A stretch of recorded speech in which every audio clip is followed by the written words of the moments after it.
আপনারা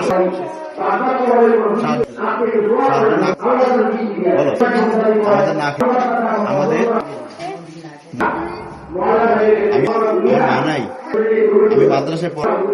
আমার স্বপ্ন আমি আমাদের আমাদের হুজুর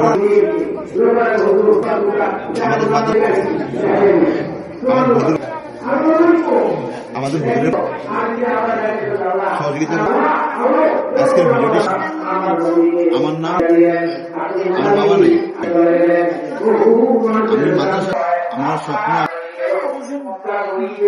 আমি যে মাদ্রাসা এলাকাবাসী আগে আমরা সেই খাবার বড় হইতাম।